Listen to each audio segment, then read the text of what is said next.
and has worked there since 2013. Initially, but he thought that initially thought at the Renmin University of China in Beijing, and now teaches at the School of Marxism, Dalian University of Technology. So a warm welcome, Comrade Roland. I hope the situation there where you're based at the moment, where there's no affecting much, but I'm pleased that you're here. I know that you have prepared your presentation, a video recorded presentation, just in case, the technological problems will arise there, but we're happy to have you here. Welcome. The floor is yours. Oh, thank you very, very much, comrades. Can you hear me fine? Okay. Yes, I'm going to focus on a very specific topic on Xinjiang. I don't think I need to say why, but I'm going to begin with a few slides. So if we can have the slides up, that'd be good.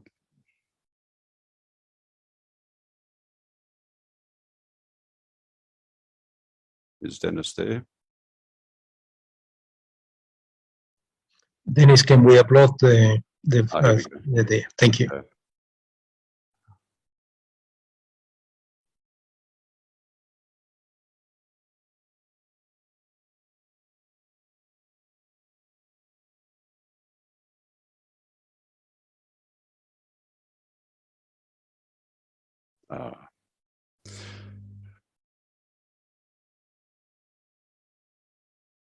Thank you very much. Thank you very much. I'm calling this a geography lesson. Now that China has stepped onto the center of the world stage, more and more people do know about its regions, but I think it might be worth looking at a few maps. So if we can go to the first map, just briefly. Now, this is a Chinese map, of course, but we'll stay with it for a moment. You can see the red dotted line running from the northeast to the southwest. Now, this is known as the Huanyong Line. It was identified 80 years ago by a scholar called Huanyong, a geographer, and he studied the history of China up until in 1930s, and he identified a distinct difference on the southeast of this line and the northwest. Can we go to the next slide, please? Notably, historically, 94% of China's population has lived southeast of the line, and only 6% of the population to the northwest. Now, there are other differences as well, because the population densities are in the cradle of Chinese civilization as well. It's also more fertile, and the major rivers are especially there, the Yellow River and the Yangtze River, or the Long River as they call it in China. The other side where the 6% live is mostly mountainous, also some semi-arid and arid areas, but extremely rich in resources. And so the historical problem in China has been to link the two areas with the resources to the population centers. And the policy is known as breaking the Huanyong Line and integrating the two. Now, in that area where the 6% live is where most of the minority nationalities in China live. And that's the proper term from the socialist tradition. Minority nationalities, and there's 55 of them in China. So that's a crucial factor. Can we go to the next slide? Now, there's another factor that plays a role that runs across that. I've got the Hu line in red on this particular map, but I've also got a blue line that runs through, and the red area there is Gansu province. That's known as the Hexi line, literally west of the river, west of the Yellow River. And it's a vital corridor that runs between two very high plateaus, Qinghai in the south and Inner Mongolia to the north. It runs for 1,200 kilometers and connects obviously the eastern parts, the populated parts, with the northwestern part. And then you can see where the blue line goes. Then there was a northern route and a southern route, both of them in Xinjiang Autonomous Region. Now, this was an area highly contested for thousands of years. The Han dynasty controlled it for a while, 2,000 years ago. lost control. The Tang dynasty was able to control it again and control the western areas. But it was only in the mid-1700s that the Qing dynasty was finally able to incorporate Xinjiang area into China proper, almost 300 years ago. Now, it shouldn't be a surprise to you that this particular corridor, the Hexi Corridor, was the core of the ancient Silk Road. And you have many, many sites along there that have extraordinary historical evidence of the ancient Silk Road, but also it's extraordinarily important corridor for the modern Silk Road, the Belt and Road Initiative, and thousands, I'll talk about it later, thousands and thousands of trains, for example, run along that corridor before crossing the Eurasian landmass. So you can see how important economically and strategically Xinjiang is. Next slide, thanks. Right, this is just a very quick slide from the Top China Travel. You can now travel, of course, along the Hexi Corridor and follow the route of the ancient Silk Road. But you can also see with the two rivers, the blue line in the north is the Yellow River and the one in the south is the Yangtze, why it's called west of the river. I'll just very, very briefly show two more slides. They'll be relevant later. So first one, please. Now, this is the economic growth in Xinjiang since 2010 of the last 20 years. It's averaged about 10% per year. It'll be relevant later. And the last one, please. And this is the population growth in Xinjiang since 2010. Okay, I'm going to move on now. I'm actually going old school. I'm going to read a printed text, so we can remove these slides now, thanks. I'd like to begin with a quotation and a story for this part. The quotation: China continues to protect and promote the rights of all minorities in the Xinjiang Autonomous Region. And now for the story. Not long after the Kunming railway station massacre in March of 2014, I was teaching a class in Beijing.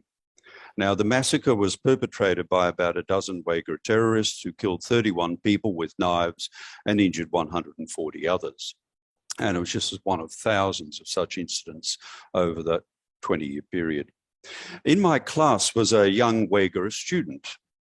She and her sister are both from Xinjiang, and they were studying in Beijing at the time. And during a presentation to the class, she gave an impassioned speech. Islam is a religion of peace and not violence, she said. I'm a Uyghur, and I'm proud to be Chinese. In fact, the vast majority of Uyghur people see themselves as part of China and condemn the terrorists, she went on to say. Now, I've begun with the quotation and the story since they raise two very important points concerning Marxist analysis of the problems in Xinjiang and how to solve them. And that is to say, Marxist analysis by Chinese specialists. Now, these 2 points concern the preferential policies for minority nationalities in socialist countries and a Marxist approach to human rights. Now, as for minority nationalities, the Uyghur student said that the vast majority of Uyghur people see themselves as part of China, as Chinese. Why did she make this point? I'll just skip. A major feature of all socialist countries since the earliest days of the Soviet Union has been preferential policies for minorities. These include high levels of autonomy in governance, economic assistance support, fostering of languages, education, culture, and so on. And in China, this has also meant exempting minorities from the recently abolished one-child policy. And so, for example, and referred that graph earlier, revealed this, in the last 40 years, the Uyghur population in Xinjiang has doubled. Now, we need to be careful here and avoid seeing this situation from a Western colonialist perspective. These preferential policies are not simply promoted by a government for minorities who are outside the structures of power. Instead, the policies arise from the fact that minorities are very much embodied in the structures of governance. In China, all minorities are represented in the Chinese People's Political Consultative Conferences and can be elected to the 5 levels of People's Congresses. So the student in my class was alluding to her personal experience of these preferential policies. At the time, she came from a relatively poor region of China. Parts of Xinjiang were then still mired in absolute poverty, and the preferential policies had given her and her sister an opportunity to study in Beijing. At the same time, these policies have also produced some profound contradictions. Now, there's many aspects of these contradictions, and I can't go into them all, but one is crucial. As you saw from the maps earlier, many of the minority nationalities in China live in remote border regions to the west of, or the northwest of, the Huanyong Line. And as a result, many of them have lagged behind in China's rapid economic development. You know, hundreds of millions of lives have been improved in the southwest of the line, but northeast of the line, in the sparsely populated border regions, poverty was still a problem more than a decade ago. Now, this is despite all the efforts at economic assistance of these parts, including Xinjiang. They remain quite unsatisfactory. And this is where the quotation now becomes important that I quoted earlier. China continues to protect and promote the rights of all minorities in the Xinjiang Autonomous Region. Yes, there are many minorities in Xinjiang, 13 originally, 47 in total. But rights, human rights, for those of us who have been brought up in the few Western countries of the world, all of them former colonizers, human rights automatically brings to mind freedom of expression, movement and assembly. I don't want to spend any time with this very thin notion, except to note that it's based on the right to private property, as Marx and Engels already identified. But there is another tradition of human rights as part of the Marxist approach and is promoted vigorously in China. Now, the roots are anti-colonial and anti-hegemonic sovereignty, shared by all colonized countries, but the core human right is the right to subsistence, to socio-economic well-being, to common prosperity. Now, there's key moments in the development of this approach. Engels, 1843, the purpose of socialism is to guarantee the subsistence of the proletariat. Stalin in 1936, that the foundation of all rights is freedom from exploitation. Everything else is meaningless if a person is haunted by the fear of being tomorrow deprived of work, of home, and of bread. Instead, socialism seeks a prosperous and cultured life for all. Or we can note the slogan from the Jiangxi Fujian Soviet in the late 20s and early 30s, make sure that people have a roof over their heads, food, clothes, and warmth in winter, and they'll become communists. Deng Xiaoping's point that poor socialism is not socialism at all. And today, it's the policy of common prosperity. Now, if you'd like to know more, you need to look in other areas. There's plenty of information about this now. Perhaps the best place is the website of the China Society for Human Rights Studies, chinahumanrights.org. And there's a rapidly increasing amount of material, accurate, factual material about the situation in China in many, many places. One example, there's an army of vloggers from England and the United States who, young people who now live in China and have taken up vlogging with hundreds of thousands of followers, showing what life in China is actually like, rather than all of the, complete web of lies and misrepresentations that you find in Anglo media especially. But anyway, what's all this stuff about Marxist approach to human rights got to do with Xinjiang? Ever since Xinjiang's been part of China in the mid-1700s, it's been extremely strategic, but plagued by periodic difficulties. And then in the mid-1990s, these were escalated with the spread of Islamic radicalism among some parts of the population. Weapons, drugs, trained fighters passed across the remote and mountainous borders with neighbouring countries. And from the mid-1990s till about 5 years ago, there were thousands of terrorist incidents, mostly targeted at other Uyghur people. The response? To begin with, the immediate question was safety, stability, and social harmony. A new governor was appointed with a reputation for getting things done.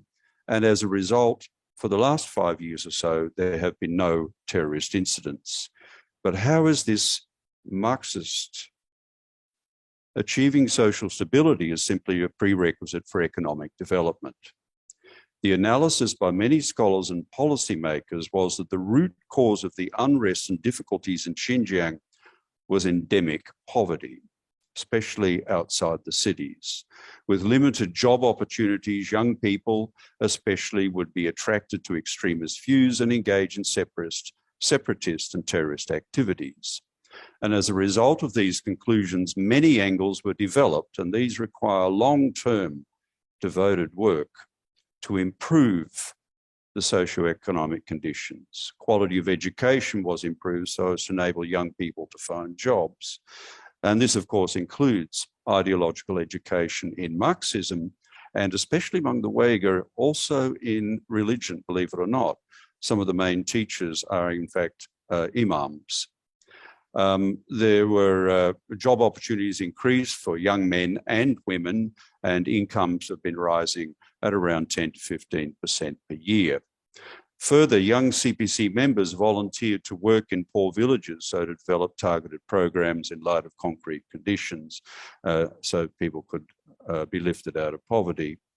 And in Xinjiang, where some of the most intractable poverty in China was to be found, was finally declared free of poverty in late 2020. And you should note that the Chinese definition of poverty is more comprehensive than that of the World Bank.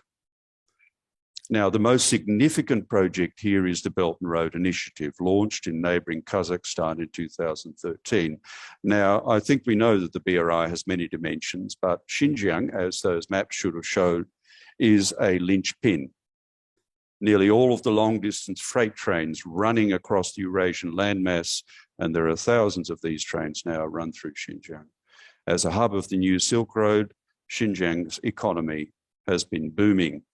Now, while the figures for 2020 are a bit lower due to the pandemic, for the last actually 10 years, I've got 5 years here, but 10 years, the economy in Xinjiang has grown at a rate of about 10% per year. And just before the pandemic hit, as a sign of this in 2019, more than 100 million visitors from other parts of China and internationally went to Xinjiang. So a question remains in light of all of this: why have the Western imperialist powers, I've got declining and fragmenting here, but given up on the Dalai Lama and made Xinjiang the flavour of the month, deploying the old anti-communist playbook of atrocity propaganda? By now, the answer should be obvious. Xinjiang is at last realising the core Marxist human right to socioeconomic well-being or common prosperity. And for Western imperialists, this is intolerable. As a footnote, in 2016, Sinopec, the huge state-owned enterprise, announced the discovery of massive oil and gas fields in the Tarim Basin in Xinjiang, with more discovered in 2020. This is one of the largest reserves of oil and gas in Asia. Thank you. Thank you, Comrade Roland. Very interesting talk and addressing the issue of Xinjiang. It is so important because there has been the excuse on the issue of human rights, but this dispels the issue of the attacks of genocide. So your graph that presents the growth of the population in that area with the Uyghurs, it is important because the only information we receive here is what the propaganda machine wants us